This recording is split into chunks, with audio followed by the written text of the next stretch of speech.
I'm an earthworm woman. In the mornings, I fill my tanks by breathing the energy of the sea and tasting the power of the sun penetrating my skin. There's an air of no care, which comes with age, and I hold my head up proudly, liking who I've become. I'm not afraid of smells, or dirt, or to walk barefoot across the stones. Sometimes I wade through the shallow water just to embrace its fluid element, my hair often crazy and loose, being pulled by and flying in the wind. I can be glamorous if I want to, although makeup was never my thing.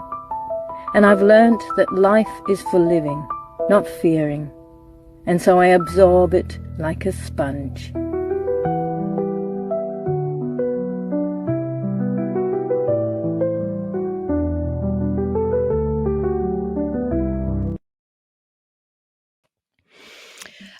Good morning and grand rising to everyone. I'm trying my hardest this morning, I have to say, to be really strong. And I've got this beautiful man down here I'm going to be talking to about his book and everything.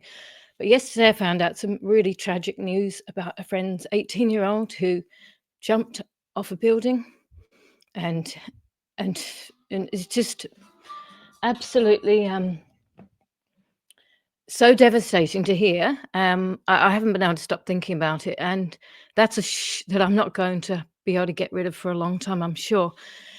But suicide is real. I don't know why he took his life. But he only went up there really recently, up to Queensland, and his mum is a friend of mine. So, what I'm trying to get, where am I going? Depression links in with partly what we're talking about here. I'm just going to bring Brady in because everybody knows him, or a lot of people know him.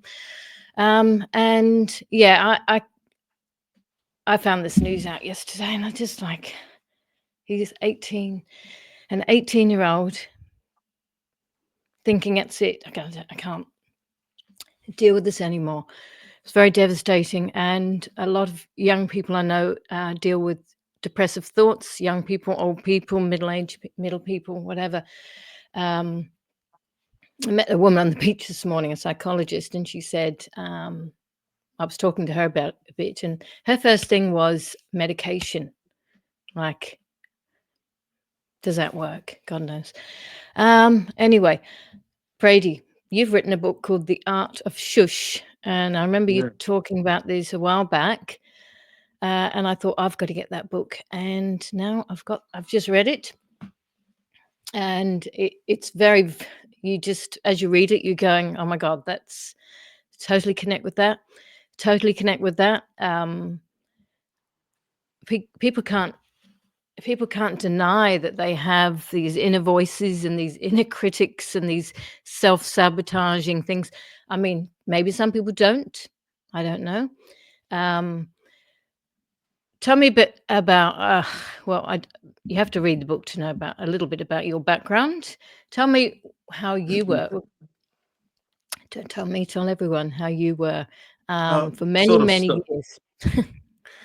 Started when I was born, really. It was a very unhappy childhood. A lot of rejection because I was a crying baby. And so I was crying from the second I was born, and I cried for a year non-stop.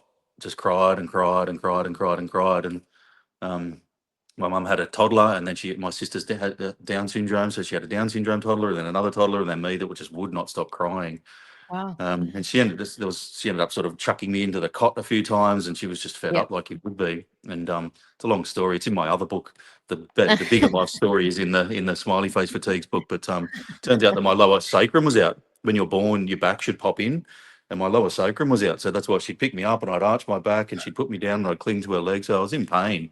Wow. And it wasn't any of their fault, obviously. But There was no Well, I was bonding actually in the gonna say first. that it could be, often they do cranial osteopathy with babies. Our son cried quite a bit in the beginning, and he had a really bad birth, like hitting his head. Did you have a cesarean, or were you a cesarean, or No, do you think your birth was particularly difficult?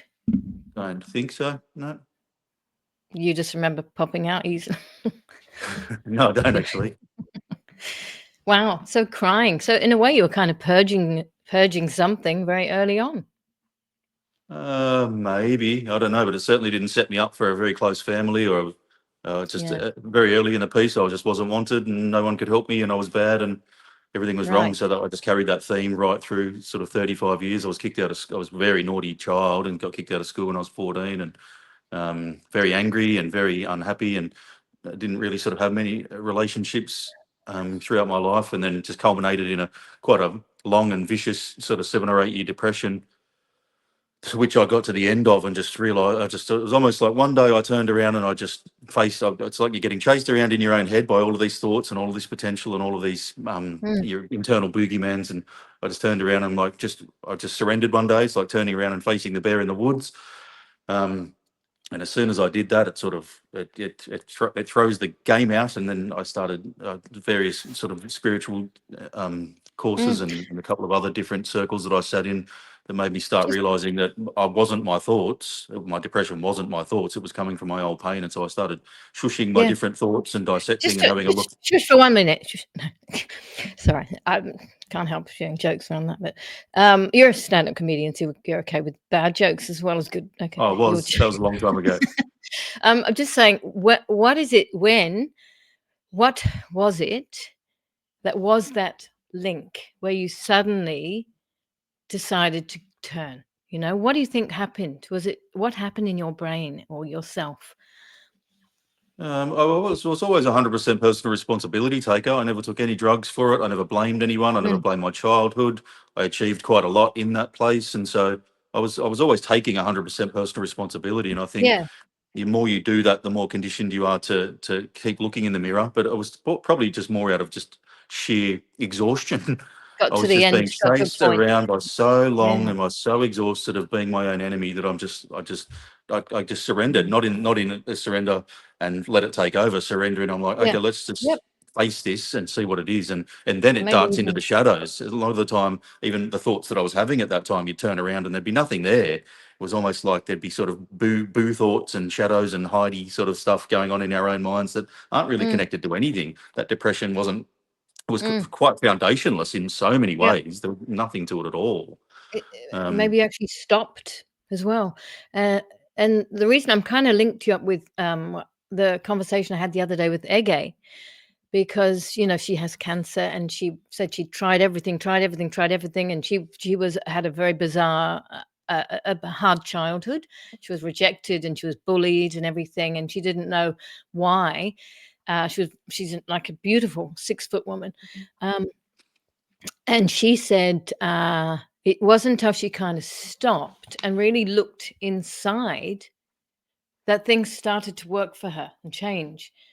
And so maybe, I mean, you said the art of shush, which is, which is part of it. It's about and that's about quietening the brain, your head, the voices, but also, allowing yourself to stop sometimes might have might have even instigated that. well, Mm, it's to me, it was more about separating myself from myself. I used to think that me thinking was separate. me, but it's Yeah. not. It's the programming. It's the old pain dictating, and Mm, it's the measure and the labels and the competition and the agenda and the speculation, the expectation, and all that stuff that keeps us out of our moment is born from that old pain, and that is not mm, us. It's our programming, and it's based on what we think is real, but it's not real at all. I mean, when I really started shushing and really started looking at who was shushing who, it's very evident that there's two separate things going on here. There's this doing thinking guy that sort of wanted everything and was a needy little prick, and self-sabotaged himself. And there was my true self, which comes from a very different place, which if you want where to sort of look at the thinking side of it, it was more the part that mm. would have thoughts and ponder, and it was Yep, much yep, much calmer place. That was yep. my true So that self. That other was, one's probably the ego, the needy yeah, prick, the yeah. ego. And And I think Yeah. when you get to a sort of, it seems to be about mid-30s, you have to go. It's perfect. It was perfect for me going Mm. through all of that shit. All of that stuff that we've been through had to happen. It's meant Mm. to happen. And then around mid-30s, it would seem for a lot of people, you start to sort of have a look at what that did to serve you, or if you take Yeah. responsibility for it, that is, or you go downhill from there as well. Mm. Um, No, I can relate to that. I mean, I believe I probably wasted all my 20s, um, it wasn't having wasted. absolutely no sorry? Wasn't wasted. Perfect. Oh, yeah, having absolutely no worth, though, and having absolutely no idea of who I was. I mean, I Still was perfect. going through the motions, and I was doing it a lot, but, and putting myself out as an actor um, and even trying to do things uh, which were a little bit out of my zone, but at the same time, having this self-destructive voice constantly telling me that I was, "What are you doing? That exactly what's in your book," you know? And that was what was meant to happen. It looks like it was a tragedy, but it's actually a triumph Mm. if you take responsibility for it. It was Yeah. perfect. We've all got those stories, and the people who don't have those stories are kind of the more fucked up people than all. We were meant Yeah, to go through perhaps. all of that stuff. You're gifted. It was a true Uh, blessing if you did go through all that stuff then, and tempered out of it. Um, but then the work starts. I was taking a lot of responsibility all that time, and it felt like it was a real task trying to battle that sort of self-worth issue stuff mm. and all of the rest that came with it. And then I finally got to a point where I took responsibility for it and realized a whole heap of stuff. And then the work starts. You don't realize this and then it's done. Yeah, then You you've got realize to this and then it starts. And then you're like, oh, and it's still going. It should always keep going in a way. what I The did was more you, I left England, came here around that time, um, and so I took a different kind of choice. I'm not saying I worked myself all out when I got here, but I just took a big jump and a big risk. Um, when our perceptions exceptionally sensitively to the energy and bullshit around us, and we're not able to recognize it, we don't self-evaluate, it can cause trauma, and we think we are responsible for. Um, I've got just a couple of things I wanted to ask you, connecting up. Well, I don't know. You can tell your story, but you said, comedy you've done comedy. Was that where did that come into things? I'm really interested to know what led you to do that. uh, It's very brave. I, well, I guess intuition, really. I don't really know. I was selling houses at the time, even though I left school very Okay. young. I was always sort of a responsibility taker enough to sort of be a reasonably high achiever. And so I was selling houses in Sydney when I was Mm, 20, and wow. and I just realised that I just wasn't going to sit there. I could have, I was making lots of money, and I could have been the big man in the real estate with the BMW and stuff. But I just always chose adventure and chose and lived in my intuition even back then. Mm, And so I yep, just decided that I originally wanted to be a television presenter, but I thought, I've always tried to do the hardest thing I can possibly do. If I'm yep. going to be a television presenter, then I'll go and do comedy, because if I can do comedy, then I can present anything. A And so that was kind absolutely. of the catalyst for it. But yeah, it's Were you funny? it's hard. Were you funny when you were younger, like as a child, or you just the funniness was hidden because of the you're the bad kid?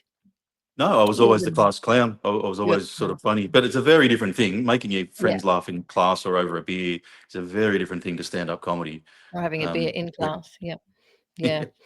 Um, so the stand-up, how did you find that? Doing the stand-up Right. comedy? It's horrible. It's horrible. Yeah. I mean, eventually when you get good at it, it's much more enjoyable, but it's a really interesting sort of character makeup that you have to be to just live that life almost, let alone be able to take that punishment. You've sort of got to be this sociopathic, night owl, addict, masochist, sort of loner. I think it It's a is weird life. sociopathic.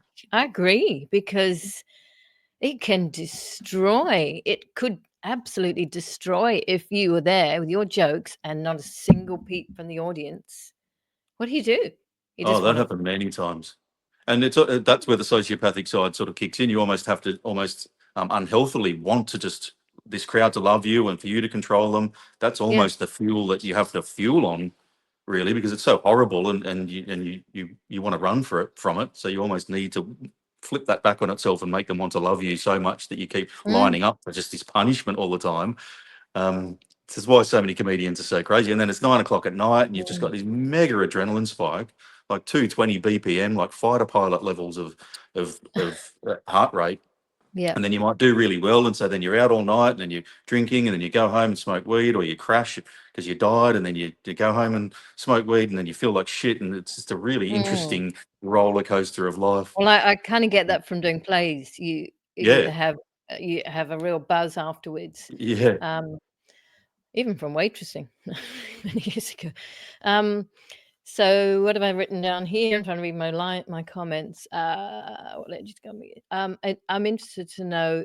Okay, so carry on to how you were going through all the stuff you were finding. So, tell me about the path the path before you got to write this book. It was just time for me to make these changes time for me. It was my time, like I discussed. It was that age for me to turn around and face it.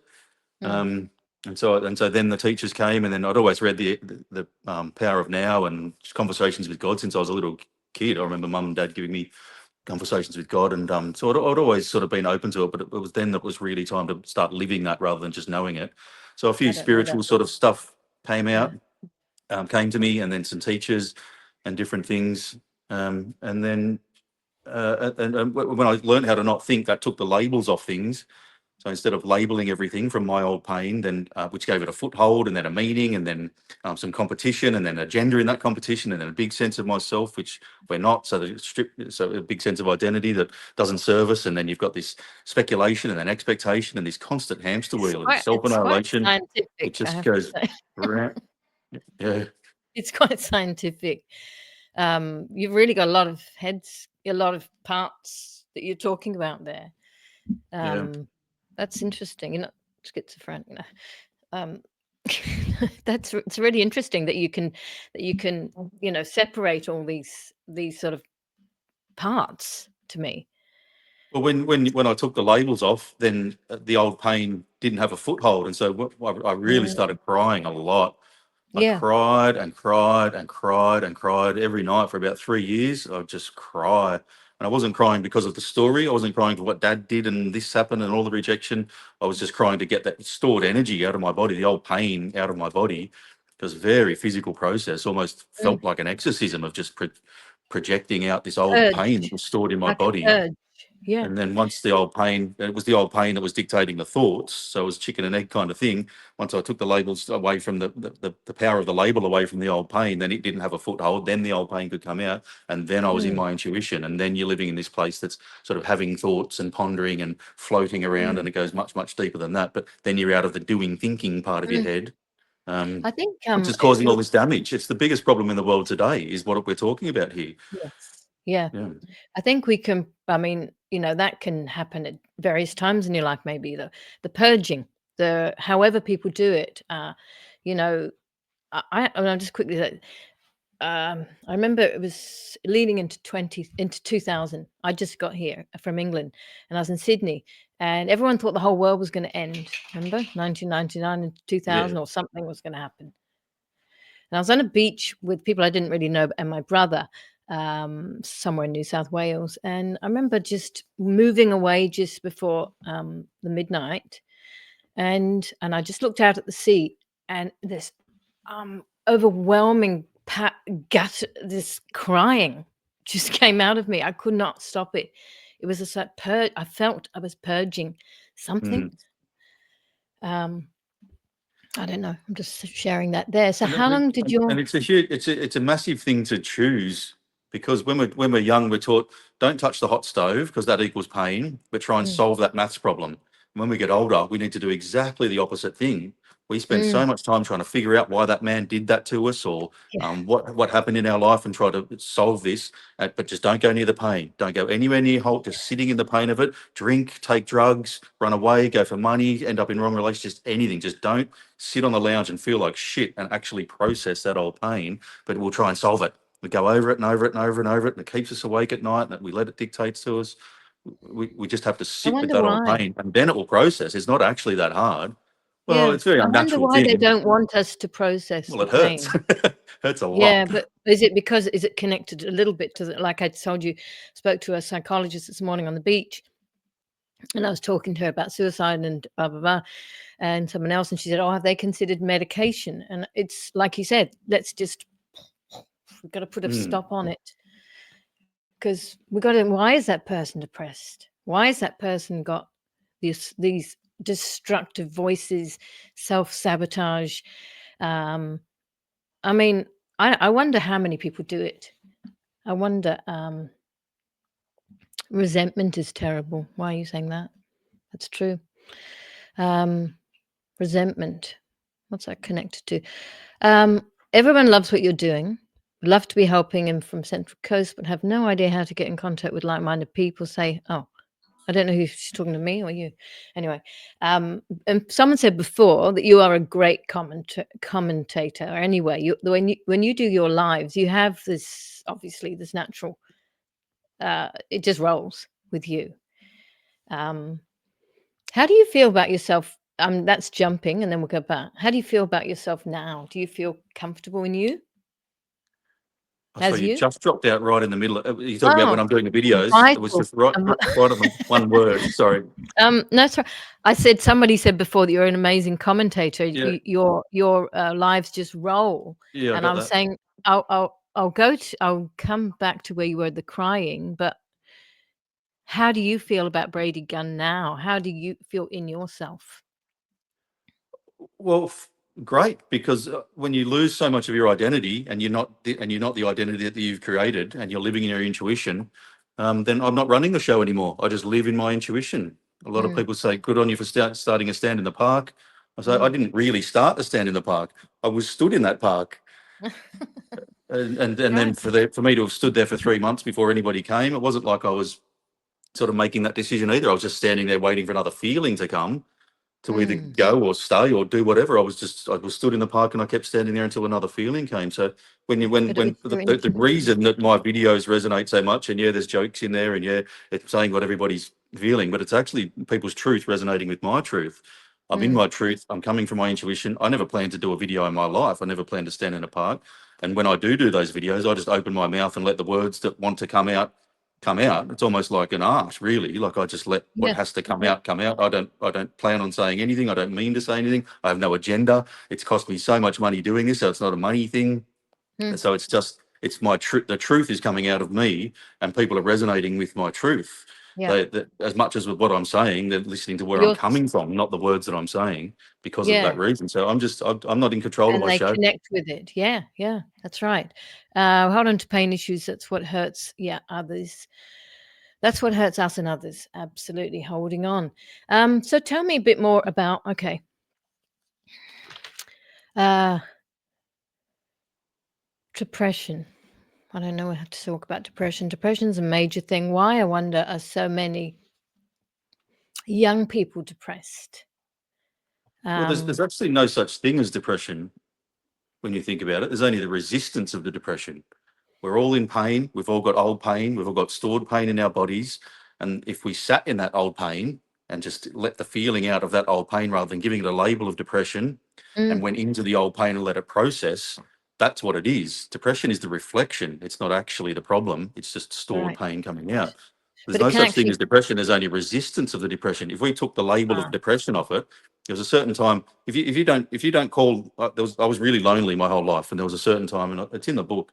There was a certain mm, time when I sat there on a Sunday afternoon, and it was a classic time where I'd feel really lonely because the people would be out partying in the sun on a Sunday afternoon, and they'd have partners and friends, and I was just sitting in. I was mm, living in the office for my business at the time, and I sat there. There would be a classic time where I would sat there feeling lonely, but I mm-hmm, sat there that one Sunday afternoon. I just didn't call it loneliness. I just didn't give it that label. And without that mm, label, because I would have called it, right, I'm lonely. And I'm lonely because everyone's got a girlfriend and I don't. Everyone's out in the sun and they're having fun in the beer garden. I don't hear, and all of this and all of this. And then it would come down, it would cascade off that one label. When you don't give it that one label of loneliness, then what is it? It's just a feeling that you used to call loneliness in your body.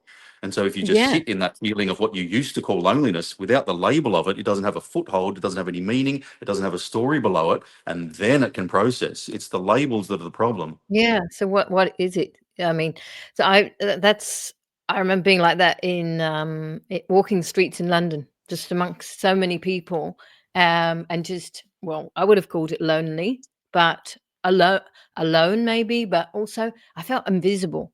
I felt like nobody could see me. And a lot of people, I think you've lived in London before, you'd see people walking down the street crying sometimes, but people didn't see it, you know.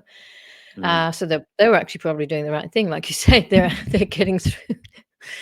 Well, it depends who's doing the crying. If you're crying because of the story, if you're crying from poor me, and because of that reason, then you're Mm, perpetuating the pain. If you're crying the yeah, actual feeling from your from the body emotion. with no Yeah. label on it, if you don't put that label on it, that's the emotion processing. That's the Mm, energy leaving your body. If you're crying, the perpetual thinking and the perpetual and the crying that's attached to that is actually perpetuating the problem, not releasing it. So it depends who's doing the crying. Is it the needy little fucker or is it the true self? probably the truth, I would imagine. Yeah. Well, I didn't Well, I ask cried for them, but years and it wasn't my true self. It was the mm, needy little fucker. It was poor me. I was crying for a yeah. reason. I mean, so yeah, most Did you people are feel crying when from you the were needy. in that Did you feel when you were like that you actually pushed people away, that they Of actually went course. the Yeah. yeah, they didn't wanna know because, um Well, no one can feed that. It's a vortex that when you're in that space, that nothing can help. You crave a partner, and you'll just eat them alive because the needy fucker just wants more and more and mm, more. If you get the money, then it doesn't help. All the drugs in the world don't help. You can't. That is a no, true vortex. There is no bottom to that black hole. no, I agree. Can't feed I that mean, part of yourself. I've been on my own for a while now, and I feel being absolutely in myself, totally in who I am, who Rahana is, just gives so much strength, and, um, you don't allow those things in. I don't feel those things anymore. I don't know if they've gone, whatever, but, reading the book was, like, to do with my past. I don't feel, all those, those people telling that stopping me from loving keeps you in unloving relationship, tells you that you can't get a better job, makes you aggressive, judges people, places, jealous, competitive, all those sort of things, you know?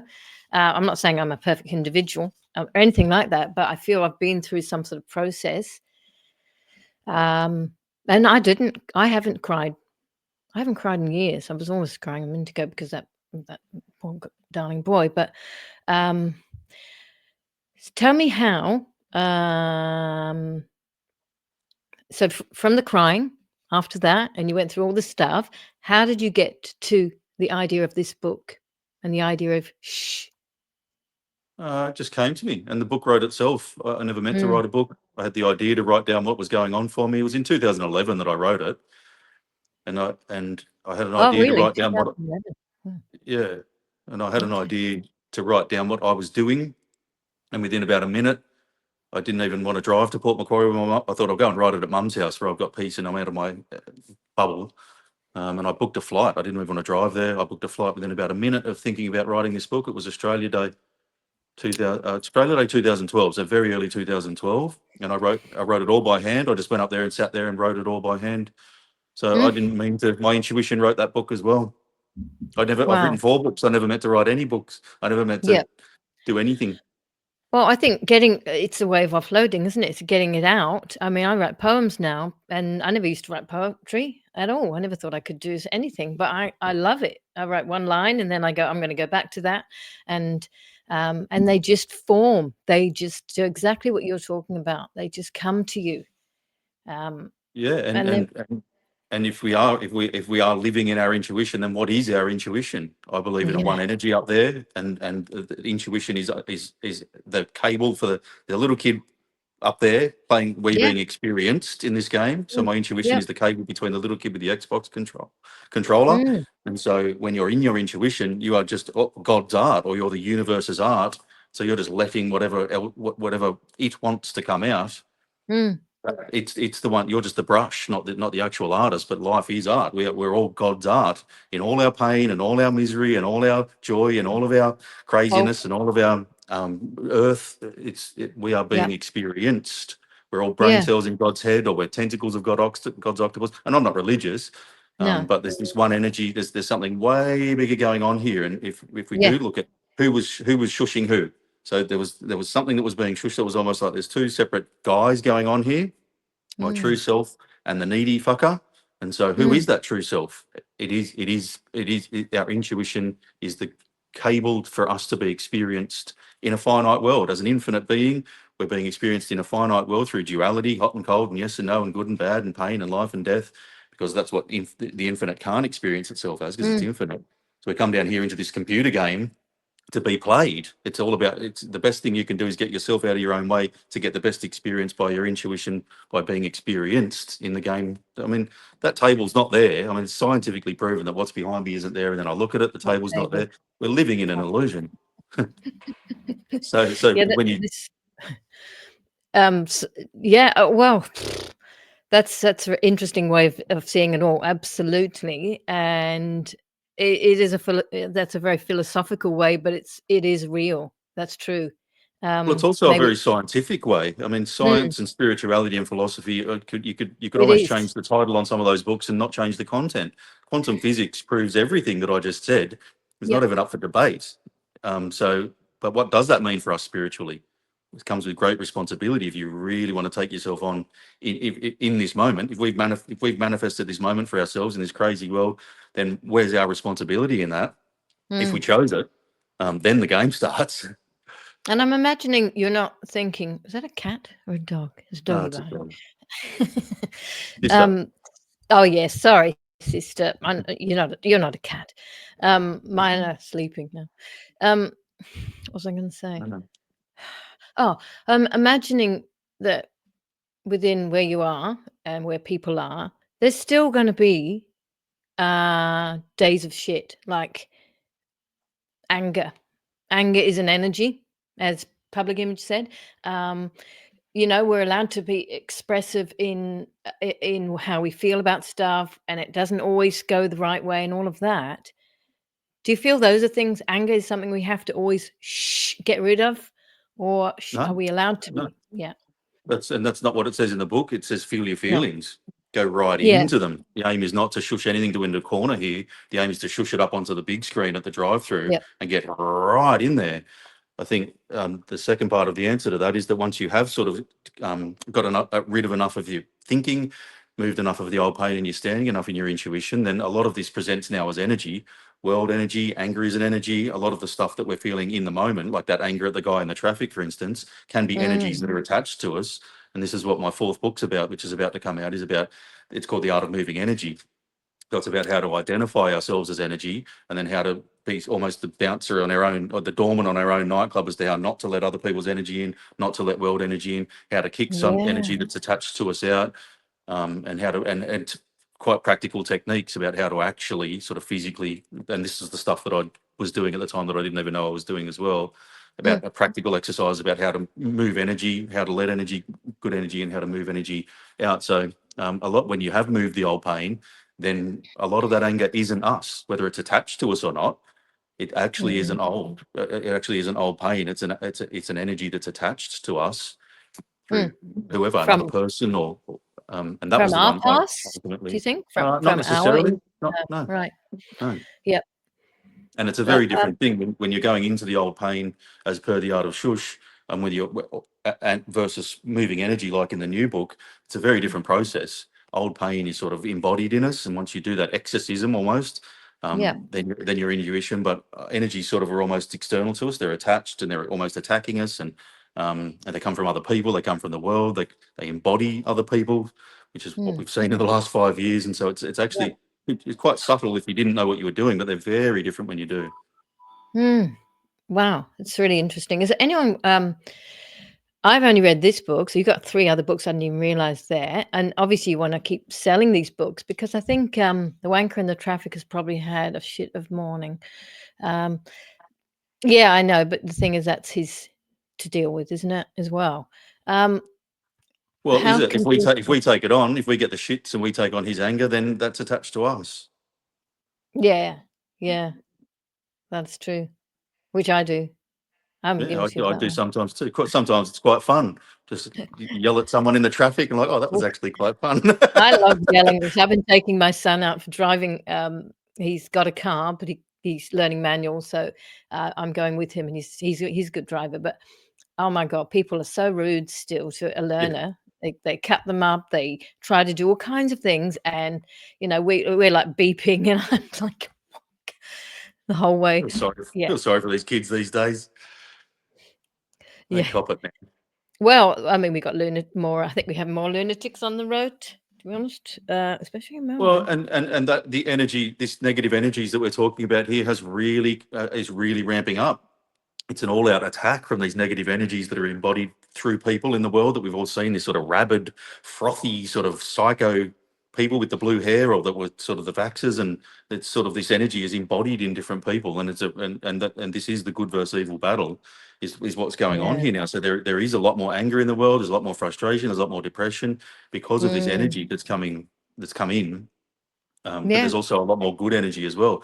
The angry energy is far more noticeable because of the nature of it, obviously, but how it manifests. But there's a real um, cloud, a beautiful cloud of good energy that's just hovering Uh, there. That's quite silent, but it's very noticeable if you absolutely. tune in. But this is Absolutely. what's going on at the moment. That's why there's Yeah. more rabid morons, because this good versus evil battle is a real thing. Mm. I wonder if they can feel the good energy when you get close to them. They're like, "Ugh, that's you don't want that near me. Absolutely. I'm And in that's my why they attack it. aggression." They're attacking the reflection. Yeah. Yeah. Yeah. But a Yeah. lot of these people, if you really want to put a word on it, a lot of these people that we're watching are possessed. There's negative True. energies, whether you I call them do see entities that. or energies, it doesn't matter, but they're actually possessed. And I was saying the other day, I was very public, very early in the COVID stuff with the stand in the Yeah. park. And so there was a Mm. there's a big wall of very personal and very negative energy coming Yeah. directly at me. And it had a certain feeling to it if you tuned into it. And then when that sort of Mm. died down again, then the next one was maybe the voice to Parliament here in Australia. And so it was almost, even though they were different people and some of them were the same, it was almost a very similar energy coming at me. This sort of rabid, you couldn't reason with them. They weren't listening to what you were Mm. saying. And then when No. that died down, a lot of these woke sort of transcends stuff is exactly the same energy. These bad energies, or whatever you want to call them, almost embody different people and come at good energy. That's the Mm. war. Yeah, I do think that people were, if you look back before this last 5 years, people were really programmed into a lot of that stuff beforehand. That all think the same thing. We all think like that. They called it political correctness then, rather than woke, and we call it woke, um, but yeah, so be politically correct about everything, and that was the lead up to, now you do this because it's politically correct, or it's the right thing to do that for your grandmother mentality. um but yeah, I see a lot of, someone said, or Marie said, zombie, a lot of zombies around, a lot of people who are not, they're just not aware or something. They're I find it quite interesting, because then I feel like it allows me to be freer, the more zombified or unaware they are.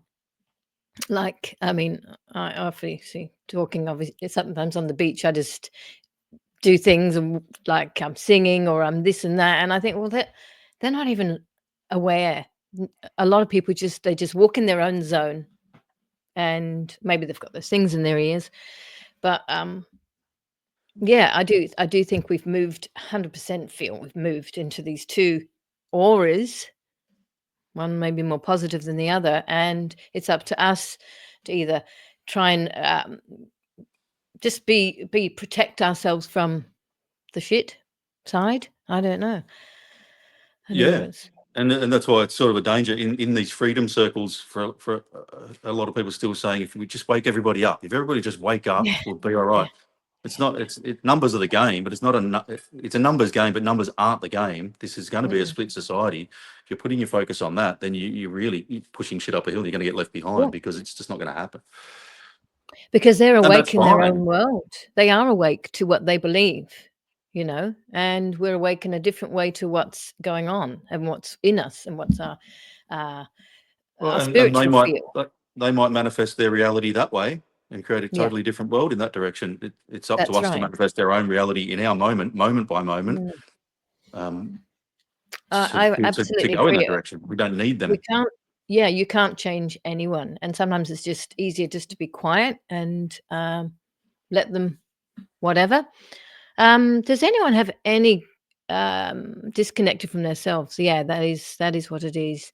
I have to say, the ones I feel sorry for the most really are young people at the moment, because they can't bring themselves to think this, what you're talking about, what we're talking about. They just couldn't go there.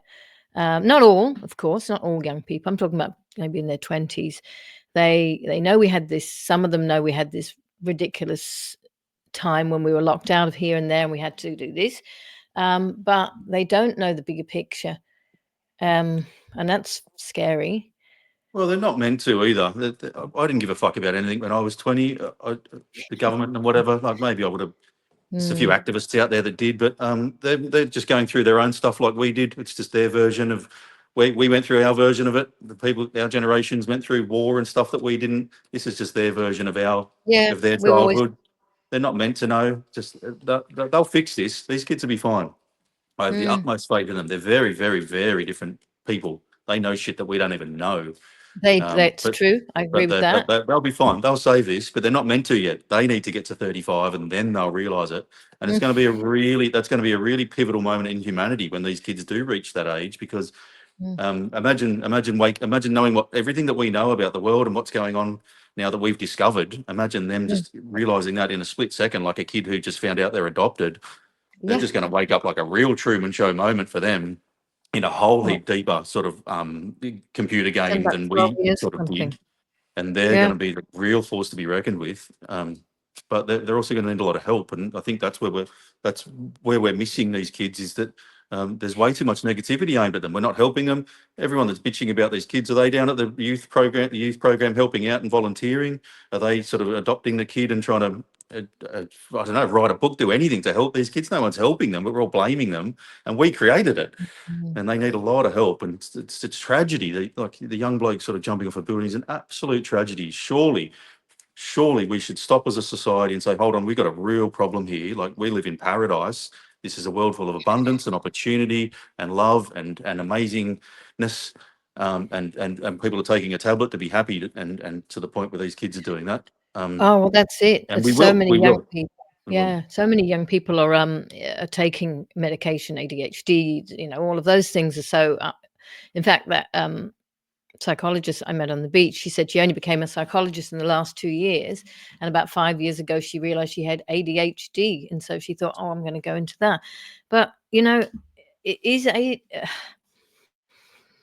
I have my questions around that, to the extent, the amount of people obviously who have got that now. I do believe there are some people who have obviously their brains work in different ways, and they, like I've talked to Bess early on in this earthworm woman thing, but I don't know. Is it an easy way of just going? Because I know a lot of young people take medication. A lot of young people for all of that. Um, And there's so uh, many factors in it. It could be it's diet, it's mm, parasites, these synthetic parasites we've been sprayed with in the hydrogels, but also natural yeah. parasites as well. But more so, it comes down to the energetic thing. If we raise our frequency, then people will raise with us. You almost can't go down and address all of these issues. It's such a tangled mess that there's no possible way of unpicking everything and untangling it. It's crazy. But when we raise our frequency and do the work on ourselves, and raise the Earth's frequency, then those people will not only, a lot of these people that have done this to us won't even exist because they can't operate in that frequency. Sick Mm, people have done this. Sick people have done this, some very sick things to some very sick people in the last 5 years and before, yeah. obviously. But when God, we're yeah. not sick anymore, when the community isn't sick anymore, then these sick people that did this can't even exist. They don't even exist in that frequency. It's not even connecting. And so a lot of these ADHD, I mean, there's labels put on it where there shouldn't be labels for another sort of point, but a lot of the problems in the world, whether it's physical sickness, whether it's mental sickness, is a frequency issue. And the Mm, best way that we can combat that is to raise our frequency, raise our vibe, and then they will follow us.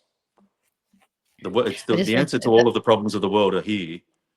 yeah, yeah. But that's the Um, last place people want to look because it's so hard. It's much easier to, people would well, rather that fight a woman, war with a pitchfork than go I'll inside just their go own back to pain and take responsibility for sorry. themselves. Yeah. I just wanna go back to that woman again, and I won't keep going back, but, she's someone I spoke to probably about 2 years ago. Now she said she'd been a psychologist for 2 years, um, because her dog is very cute and it likes my dog, and she said, "Oh, it's not my dog. It's, it's my niece's."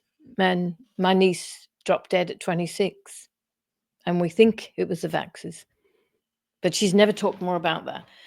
But I put her in a poem because that line just, and I could see her sucking back in after she'd said that, like, shit, I shouldn't have said that, but that's what I really feel.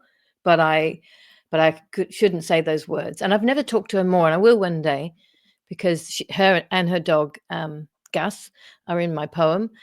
And it was about people, and people. What was it about? I guess it was about people and what they're holding on to, what they're holding in. I can't remember what that poem was about, but I think it was about, we got to get stuff out, and she was obviously holding on to so much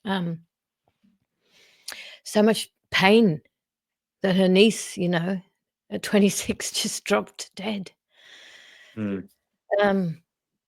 So that's, can't remember what we were saying before then. Somebody put a message up here, and I don't particularly like going into the discussion about AI, but they were asking you what your thoughts were on AI. Myself, I hate it, but anyway. It is what it is. So I don't deal with anything that I'm not having a direct experience with. And so if it's not affecting me, I do a lot in my direct experience. I really take a lot of action with something that I can have a direct experience with, but I don't concern myself with anything outside of that. AI is not the beast that it looks like. It looks really scary, and they want us to think it is because that's the only real tool they've got going forward. And yeah, this comes with problems, but tech's like a pit bull. It depends on the owner. From the little kid under his sheets at 3 o'clock in the morning with his iPhone, right up to the owners of Facebook. Whoever owns tech creates it's either a vicious beast or a tame little puppy dog that wants its tummy rubbed, and it's brought a lot of good. It really has brought so much good. We've got each other in the palm of our hands. It's like God herself in the palm of our hands. We're all connected with everybody in the world. It's brought so much information. A lot of this resistance couldn't have taken place. The tech is the very thing that they used to create what's happened in the last 5 years. The tech is the very thing that's going to solve it as well. But AI, it's already suffocating in its own shit. AI self-learns on itself. And so anything pre-2022 on the internet is like gold to AI because it knows that it didn't piss on itself. Anything after 2022, it's already just mud. It's spinning its wheels at the bottom of its own hill because it can't trust itself. And we're talking about it taking over lots of different jobs, and it will, but we're also looking at it fucking a whole heap of stuff up.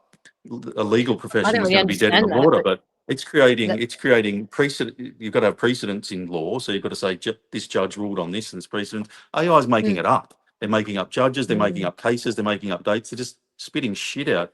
It's not the beast that it looks like. And it doesn't really, I mean, I'm not scared of anything you can switch off with the fucking PowerPoint. Anyway, it's nowhere near the beast that it looks like. And this is a tech revolution, but this is our tech revolution. We own this tech revolution. Everything is open source right now. They can't hide, whereas the blockchain gives us the sovereignty that we're looking for. This is a brilliant, brilliant thing.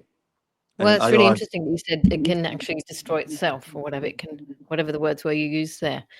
Well, and it's also evident that for every technology, there's an equal and opposite technology. They'll build something and then it'll just get hacked, and they'll build something and then, I mean, little kids could take down some of this stuff. They're so smart. And it's all open source now. You used to have to probably hack NASA to get some of these really big technology. Now it's just open source. Everything is completely open knowledge. And when you look at the power grid side of things as well, they can't hold this free energy back anymore. I mean, there's been free energy around for years and years and years and years and years. Now everything's so transparent. Everybody's going to have a free energy machine in their house within 10 or 20 years.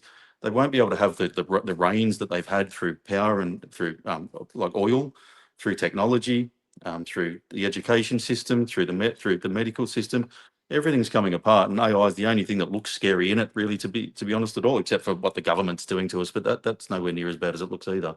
And so I'm not worried about anything. We'll be fine. This is a brilliant, brilliant, very exciting time to be alive. So I know that's what I try to think as well. But it looks shit. Yes, it looks bad all the time. And we were talking before we came on about what's in the blood and things like that. Did you want to touch on that or not? Yeah. I got a live blood analysis on Friday, and there's like I'm pretty good. She showed me some other stuff, and some of the stuff is like these hydrogels, and because that is the other side of this AI argument, is them putting us online. So she's looking at blood that's got sort of, some of it's got microchips in there with barcodes on them, and pretty wild sort of stuff. And you can see the quantum dots trying to find each other in there, and I've got them in us as well. They're spraying us with it all the time. So But how on the earth are human they body's got a getting? remarkable capacity to shit stuff out. I mean, all of that stuff that is in all of these blood can be gone in, can be processed. The human body's a remarkable thing, and so even them trying to put us online, that's why they needed booster after booster after booster after Mm. booster, because that we have to be chock full of this shit. And the human body's, Mother Nature is a remarkable thing. So, I but wonder we've got how to on be earth prepared for a split though. society. Some people will be just a walking microchip. But if you don't want to be, if you found a higher resonance and you refuse that, that's not in your direct experience, and you reject that, you don't give your power to that, then it's not going to be. So even them putting us online, How you sorry? even Putting them us putting on. us online is not as scary as it looks. How would you remove a how would you get a microchip in you for a start, I wonder? Oh, they're spraying us with it, shedding, lots of different ways. A lot of So it just actually these forms. chemtrails are not weather modification. Oh, I They're know. finding Yeah, they're finding exactly. lithium in the snow in Canada, and a lot of Mm, it's they're spraying us with graphene oxide. They're spraying us with yep. the hydrogels. The quantum dots are in that. So there's no real avoiding it. But all you've got to do is detox. That's it. Just always detox, that's the thing, isn't it? Um, Speaking of detox, if anyone wants to buy anything through Grasses of Life, and just do a little ad here, and I've got another ad coming up. Grasses of Life is a sponsor of Earthworm Woman, and he sells castor oil and fulvic acid and lots of different things. And if you go to grassesoflife.com.au and say Earthworm Woman 25, when you're purchasing, you'll get 10% off. Okay, Cool. that's that. Yeah, I mean, I try as much as I can to have black seed oil and all of those things. Apparently, something called augmented NAC, which I'm going to try and get hold of. So yeah, and as I said, my friend's in England at the moment, and you know, all she's doing is sneezing. She said they're just spraying to buggery there. And it can't keep going. They can't keep spraying forever and ever and ever. They can't keep creating this weather forever and ever and ever. They couldn't create enough weather to flood us all out, like a lot of people think they are. This is Mm, what we're seeing here is an evil energy lashing out and whiplashing out in an angry frenzy because it's going down the gurgler. It's spinning down the drain and taking what it can get on the way out and trying to pretend like it's fighting for its life. This energy is, when you really sort of actually boil it down, it's so few people and it's so nasty, but it's such a small speck of what's going on when you actually look around. No one wants it. No one agrees with it. It's so top heavy, and it can't well, last. if people who deny it actually knew, they wouldn't want it, yes, but they're in their denial. You know, some people who absolutely adamant say, "No, no, no, there's nothing. There's all normal. That's just an aeroplane." You know, I'm sure most of us had those sort of slight arguments, stroke disagreementsy things on either online or in person with people. Um, I don't. no, Well, uh, no, they don't matter. They look like they matter, but they're just a reflection of the energy that we need to move away from. And so, yeah, no, there's far too many I, people concerning themselves with that. They're either going to go that way in their reality, or they're not even there yeah. anyway. If you really want to boil it down. I have stopped. I have stopped doing that, but I did, and for a long time, I was really trying to get some people in my family on that. Like, no, so I thought, what's the point? Exactly that. That if they're that way, that's fine. That's their path. That's their journey. Well, So how do people? taking responsibility for them is a direct offload of our personal responsibility to move forward in the ways that we should. We think we're Mm, doing good things by trying to wake all those people up, but we're mm, actually just offloading personal responsibility for our own growth by trying to make them grow. mm. We're addressing the reflection rather than the true self. So you wrote this book 11 years ago. How did you sell it About then? Because what? 14 years ago, yeah. Wow, what were you doing at that point? I was always been in business, so I had a business at that stage. Right. So Yeah. how did you sell your book, or did I you put it try on and? Amazon in Mm, 2014 and left it there, and I think I sold about 6 copies. Well, I never really wrote it to sell it. mm. Um, Well, if yeah, people do wanna buy it, is that's where they go? yeah. To Amazon? BradyGunn.com. If you're overseas, then go to Amazon, but we don't like Amazon, so go to BradyGunn.com, and then Yep. it comes from me. Okay. And And obviously you there's got three other. books on there. There's one, this that's the art of Shhhh there, and the next one is going to be the art of moving energy. And then that one is the book that I wrote about starting Stand in the Park. It's got a lot of my life story in there, and then a lot of a sort of a commentary of what was going on in the first 2 years of COVID. It's a really, really important history book. It's a very Yeah. tough going read because it's just, you look back and it's worse looking back on what was going on and what the politicians were doing and saying Mm. than it was at the time. Everybody should have one of those. That book will Did really come you into its own in about 20 years. did And you then there's write that. that as you went then? No, no, I wrote that a few years ago. Yeah.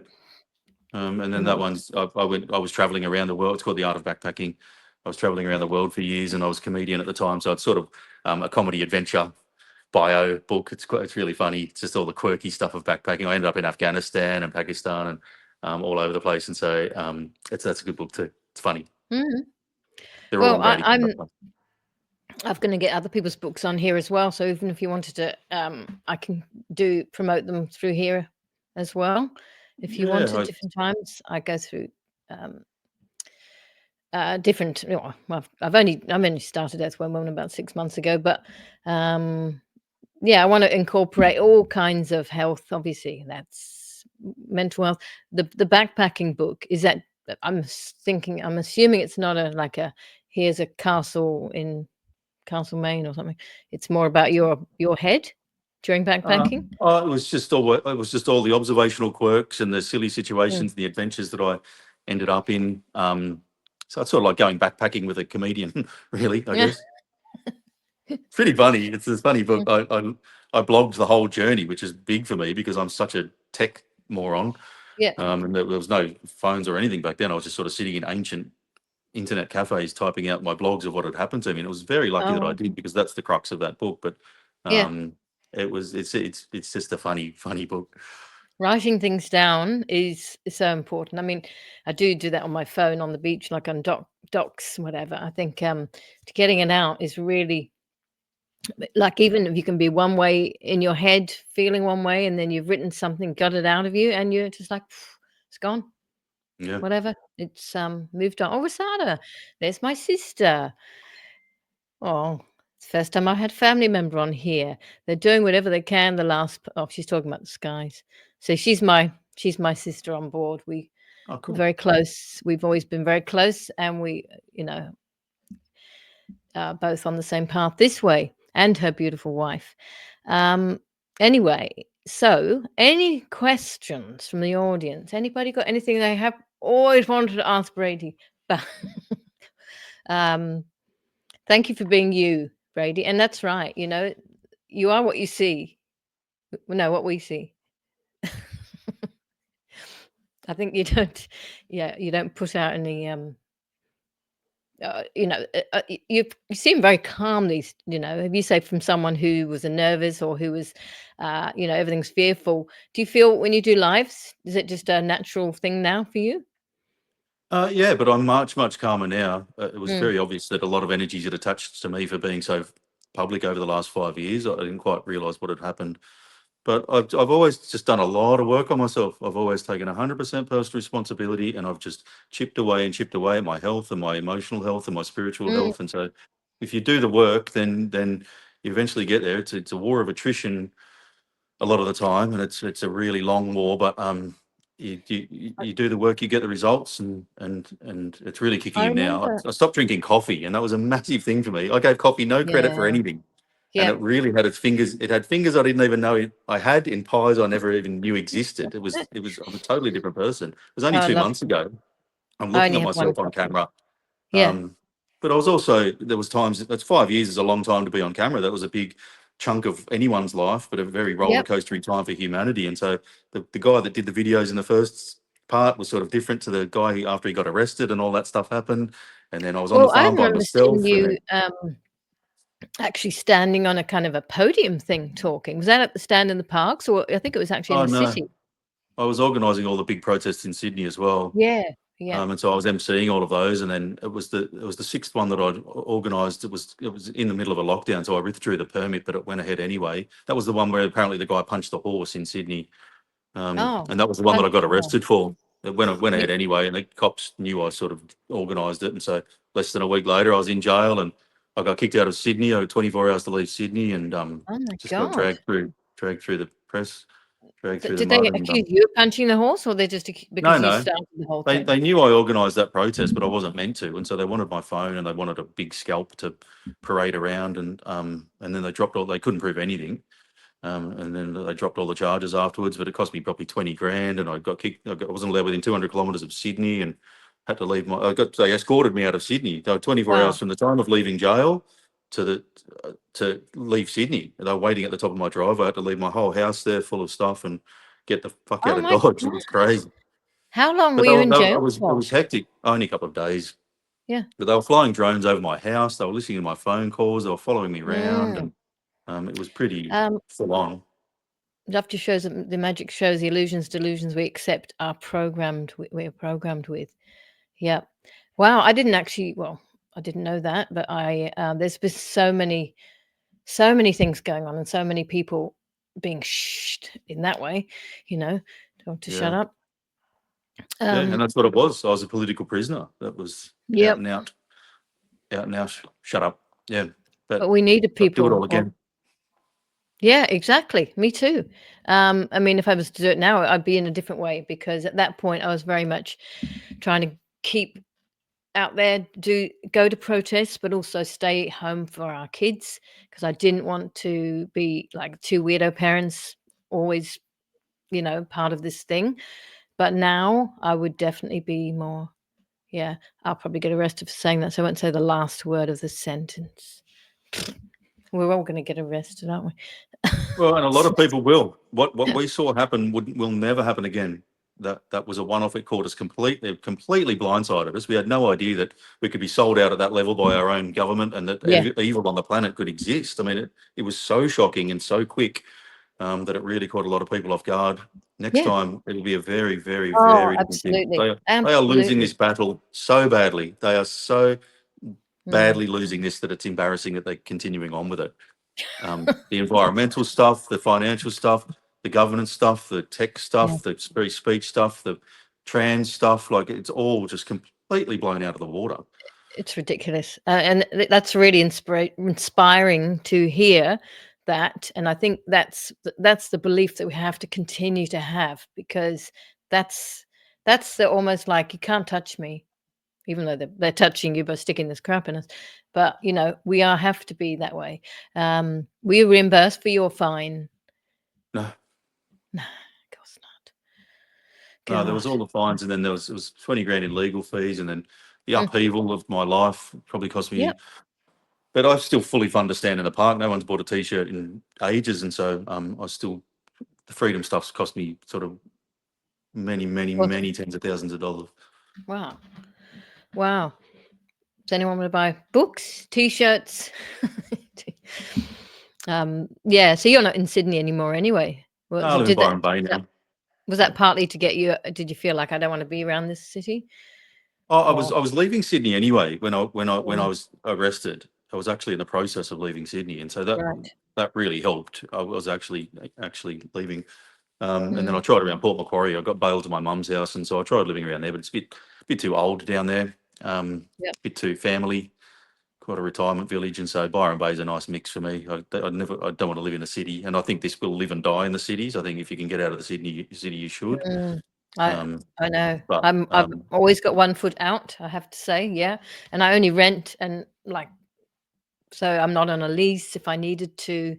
Yeah, I just kind of have to be here a bit more for the kids, I think. But mm, if I could get them to, if I don't think they would, but yeah, I don't know how long I'll be here for. Even doing what I'm doing with the theatre, so I am trying to get some plays up again. And you can feel there's a battle here. Are people going to come to see a play in Sydney, in Melbourne? Everything seems to be quite a bit of an effort. mm. Um, But, we can't all live in Byron Bay, though, can we? Because then it wouldn't No. be Byron Bay. Byron Bay was actually the place that brought me back to Australia 26 years ago, because I came here on a holiday, and it was when it was really empty. And, and I went back to England. I thought, oh my God, that was just like paradise. I want to Yeah. go. I want to go back to. I want to go to Australia, and yeah, the last time I went up there, it was very different. But yeah, there's lots of beautiful places in Australia. Anyway, now I'm kind of rambling on. Is there anything else you would like to talk about? Bring up? It's really, really, really important to stay in some sort of community here. It still amazes me that a lot of people don't see what a stand in the park is and does and has done and will do. We need to constantly show our face and draw a line in the sand and be a visible face for freedom, and so it does that. But it also is really, really important to have a safe space that's non-threatening, that doesn't have an agenda, at the same time as we're moving our bodies, and have these physical energy exchanges. If you're online too much at whatever capacity, you need to get off it, but you also need to have a physical grounding for what you know. You need to be around people that know the same stuff as you do and will genuinely have your back if and you would have theirs if the time comes. And that place is a stand in the park. We've got to be a part of community here. You have to keep moving your body. You've got the opportunity to protest once a month. It's only an hour a month, but you've got the opportunity to move your body and show yourself as an energetic pinpoint with other people all over the world at a stand in the park and have a nice cup of coffee with some people that you love at the same time. Or tea? Very, Tea very, now. very, very important. Tea, yeah. Yeah. It's really important. It's so unassuming, so simple and so unassuming that it flies under the radar, but it's the Yeah. perfect thing. It's that reason that makes it so powerful. Two things. Is it bradygun.com.au or just No, com? just .com. Yeah. Okay. So whereabouts is this stand in the park it's how do they know about them? They have to go to the page? Yeah. Standinthepark.org. So Yeah. it grew to about 1,500 in about 40 countries. It seems to be about 1,100. It's hard to know whether people tell us whether they're still standing or not, but it seems to be about 1,100 in about 30 countries at the moment. Mm. And so, Yeah, I think I'm if you, Facebook friends with someone in England who's, just through that. I don't yeah, know, I think there's Melbourne. about 700 still going in the UK. But some of them aren't operating, so it's hard to tell. But Yeah, I don't know if if you Melbourne's believe in a doing stand it. in the park and you sort of see the vision, then restart it and market it. Yeah, And a stand in the yeah. park is not an organisation. I fully fund the whole thing myself. I've never said I was the leader of a stand in the park. Quite the opposite. Mm, I said I'm standing in the park for my freedom and my truth. If you want to stand for your truth, we'll stand together. yep. It was always totally linear. But it's up to all of us to promote it and put it up on the community groups and treat it like Yeah. our own because we believe in it. I can't carry the whole thing.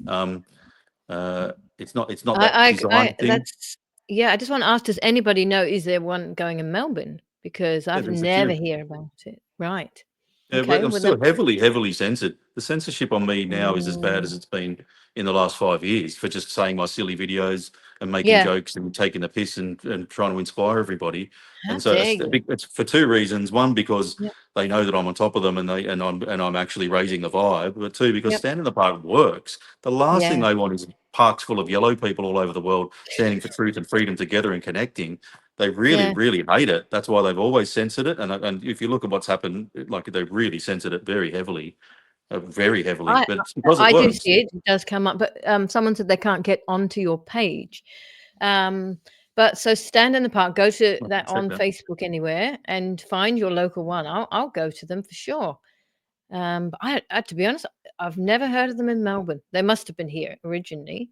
Yeah, there's a few still operating though. Mm, Get on the website and see, and wear something yeah, yellow and put it up on the community, your local community group that you're heading down there, or put it on a Stand in the Park Australia and try and get some people down there because there's been cases of people walking straight past each other and not knowing that they're there for a stand in the park. And right. it needs some effort. There needs some ownership from other people that believe in it to sort of pick it up and run with it, like they have when there was a really physical sort of push towards it Yeah. in mandates and lockdowns. Then the hundreds and And hundreds and hundreds of people. does it get people questioning? Does it get people coming along and going, what's this about? Why are you standing here in yellow? Oh, so they're very different, and so a lot of Mm, people have got signs and flags and standing in quite a high traffic zone. Other people are just sort of down there to meet up, so they're in a more secluded yeah. place, and it's Okay. about the connection. So they're very, very different. Some have speakers and fairgrounds and food stalls and everything. Mm. Oh, It's well, I'm gonna nothing. look them up. And Victoria, hi there. And I'm sorry I haven't got to Cessnock yet with the play Marooned.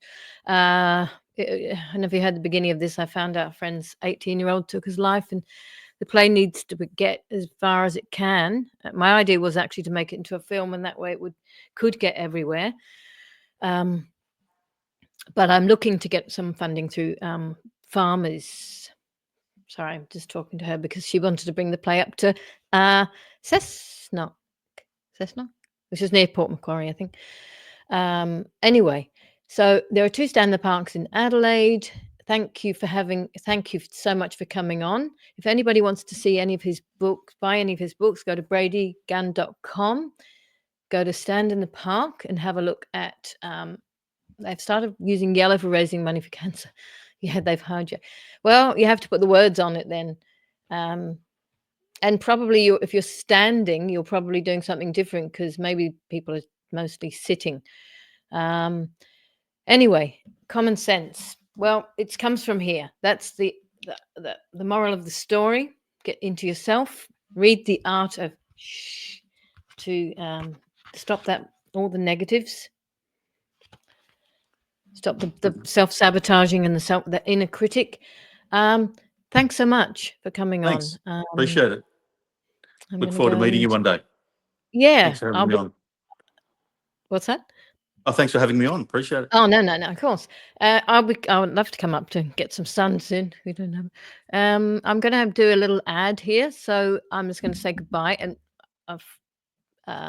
not moving it away from your book or anything. It's just I am going to have a sponsor with Madalena, so I'm doing it's not an ad actually. It's a video that I did the other day. So I'll put you down here and see you a bit. So where do I go? Over here, and I'm going to play this. I hope the serums as well are really good.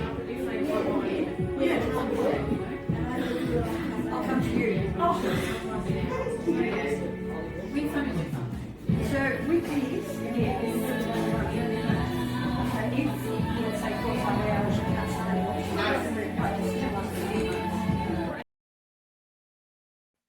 okay, so I'm going to be making a real video, a real little ad for her with my son. So look out for that. And thank you everybody for watching. I'm going to end with the end, and I'm going to go off to have a meeting about another play that I'm getting up called The Magnolia Tree with Carla Bonner and Chris Connolly. And that will be on in Colac at the Red Rock Regional Arts Theatre on the 23rd of August. There's 2 shows. So if you're in that area and you want to come along, please go buy a ticket. And I'll be putting that up soon. Okay. Thanks so much, everyone, for watching today.